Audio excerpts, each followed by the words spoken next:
പ്രേക്ഷിതവര്യനായ കർമ്മയോഗിക്ക് പ്രണാമം.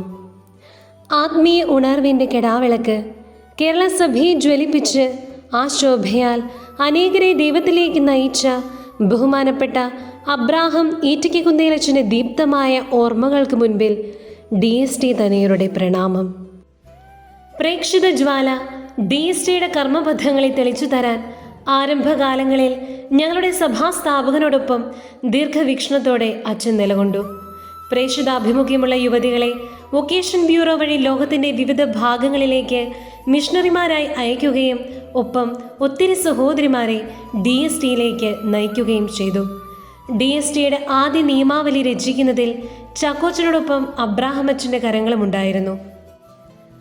സീറോ മലബാർ സഭയുടെ ആനുകാലിക പ്രേക്ഷിത ആവശ്യങ്ങളോട് DST മക്കൾ ക്രിയാത്മകമായി സഹകരിക്കണമെങ്കിൽ പ്രേക്ഷിതാഭിമുഖ്യമുള്ള പരിശീലനം ആവശ്യമാണ് എന്ന് തിരിച്ചറിഞ്ഞ അബ്രാഹമച്ചൻ വയലിൽ പിതാവിൻ്റെയും ചാക്കോച്ചൻ്റെയും സമ്മതത്തോടെ നോട്രഡാം സിസ്റ്റേഴ്സിനെ പരിശീലനം നൽകുന്നതിനായി ക്ഷണിക്കുകയും തൽഫലമായി മിഷൻ ചൈതന്യം തുടിക്കുന്ന രൂപീകരണം നമ്മുടെ ആദ്യകാല അംഗങ്ങൾക്ക് ലഭ്യമാകുകയും ചെയ്തു.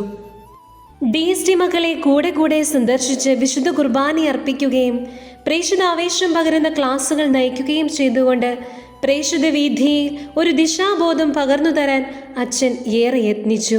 അങ്ങനെ 1974 ഉജ്ജയിൻ്റെ മണ്ണിലേക്ക് DSTയുടെ ആദ്യ മിഷണറിമാരെ എത്തിച്ചതും അബ്രാഹമച്ചനായിരുന്നു. DSTയുടെ പ്രേക്ഷിത മുഖം എക്കാലവും ജ്വലിച്ചു നിൽക്കുവാൻ ആഗ്രഹിച്ച അബ്രാഹമച്ചൻ 50 വർഷം മുമ്പ് അകാലത്തിൽ പൊലിഞ്ഞപ്പോൾ DST തനിയർക്ക് പ്രേക്ഷിത ആവേശത്തിൽ വളർത്തുവാൻ സഹായിച്ച ഒരു ജ്യേഷ്ഠ സഹോദരനെയാണ് നഷ്ടമായത്. നിത്യതയുടെ തീരത്തേക്ക് യാത്രയായ ബഹുമാനപ്പെട്ട അബ്രാഹം ഈറ്റയ്ക്കുകുന്നേലച്ചന് DST മക്കളുടെ പ്രണാമം.